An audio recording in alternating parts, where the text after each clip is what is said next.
Sparkle and Shine Health and Fitness, and I'm excited to jump on with you tonight to share the second in my series of Germ Busters.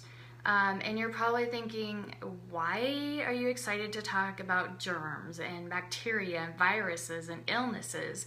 Well, I'm excited because that is what I do. That is part of my job as an infection control nurse. And I love learning about all these exciting germs that are out there, these big names, these high topic things that reach the news and the media. You see them in the news feeds and the newspapers, and you're like, what in the heck is that huge name that they are talking about?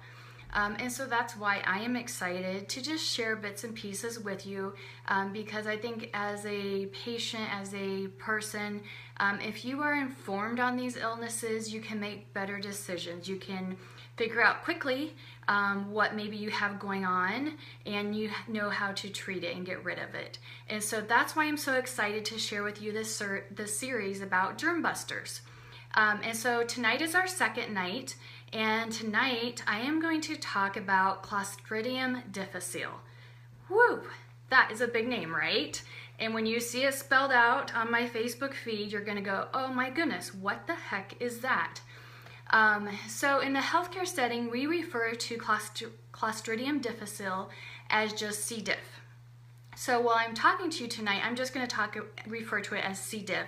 I'm not going to say Clostridium difficile because that's a huge chunk to spit out. So anyways, C. diff, it is really hitting the news and really getting spread because of the overuse of antibiotics nowadays. Everyone wants an antibiotic for everything, even if it's just viral and just needs to run their course. They're like, doctor, give me an antibiotic, you know, because that's what we used to be used to. Antibiotics get rid of everything. But the overuse is causing this huge outbreak of Clostridium difficile.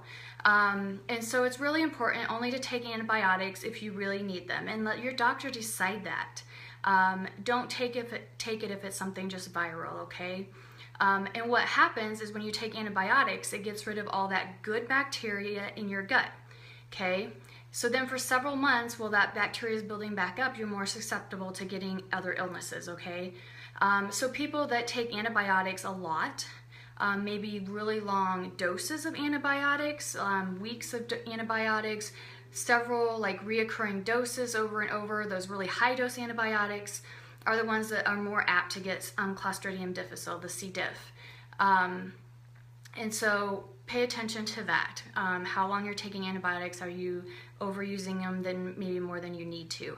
So what do you get? What symptoms do you have when you have C. diff? Well, I kind of mentioned, it's kind of on my title, it's a crappy subject, and that's because you get really bad diarrhea from it. Watery diarrhea multiple times a day and several days, and it just keeps coming and it doesn't go away. You may run a fever with C. diff, you don't have to. You'll probably have loss of appetite, maybe some weight loss, nausea, abdominal pain, cramping because of all the diarrhea, right? And so those are the symptoms of C. diff, okay? So C. diff is spread through the feces, through the stool in patients, in that diarrhea. And unfortunately, usually you have that diarrhea everywhere, and so it's easy for it to get contaminated on other surfaces. So the really big thing with C. diff is using soap and water. The antibacterial gels do not kill C. diff. You have to use soap and water with C. diff, okay? So lots of good hand washing when you're sick, after you use the restroom, cleaning lots of surfaces to kill those spores. Now, the crazy fact that I always tell everybody, all the staff at work, patients when I'm educating them, is C. diff, those spores can live on surfaces for like 6 months. That is a crazy amount of time. Holy cow, if I was sick in October of last year and I didn't clean my house really well, those spores could still be lying around and passing it on to other people. So the other thing with C. diff, to clean those surfaces, you have to use bleach. So a 10% bleach solution in order to kill them. Or there are specific cleaners out there, so if you read the labels really close, if it kills C. diff, it will say on the product. But interestingly, I have looked on some Clorox spray bottles, and they don't have a high enough solution of bleach in them that they kill C. diff. Like those wipes that you pull out and wipe surfaces off, the ones that I've looked at anyway do not have a high enough bleach content in to kill C. diff. So it's probably just easiest to make your own bleach solution, 10%, wipe off those surfaces, kill those spores so that not everybody else in the family gets sick, because it is very contagious. It's very easy for it to be passed on to other people. And the last thing that I want to share with you is the treatment of C. diff. So how do you treat it? Well, the very first thing you do when you suspect that you have it is you stop the antibiotics that you're taking immediately. In a few rare circumstances, just stopping the antibiotic, you might get over it on your own, but in most cases that's not true.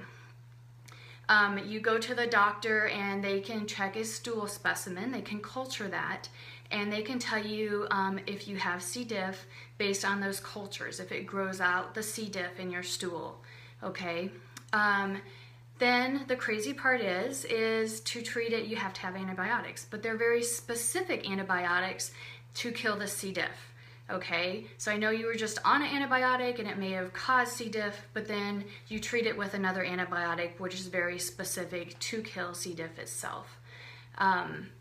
So one last thing I want to share with you that I think is really cool, because I think the field of medicine is so innovative and they're always coming up with these new treatments and surgeries and crazy stuff out there.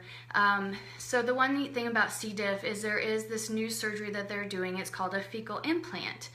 And they actually go in and they take stool from a healthy person. So like say I'm not sick and I've been healthy. I have all that good bacteria in my stool. They take stool from me and they implant it into somebody else that is sick with C. diff. And that good bacteria then grows in them and helps get rid of the C. diff. Now that's not something they do real commonly, but in people that have recurring C. diff a lot, they can't get rid of it. It is something new and innovative that they're trying. It's not available everywhere, but like say at Mayo Clinic, it is something that they are doing and experimenting with. So I just wanted to share that kind of cool tip that they're using out there. So anyways, thanks everybody for jumping on with me and joining my little session on Clostridium difficile. And I hope you learned a little something tonight. So if you ever start to have those symptoms, you know what to watch for to figure out maybe if that's something you have going on, if you've been on antibiotics or not. Maybe kiddos, it can get spread really easily. So thanks for joining me. Happy Wednesday, everybody. See ya.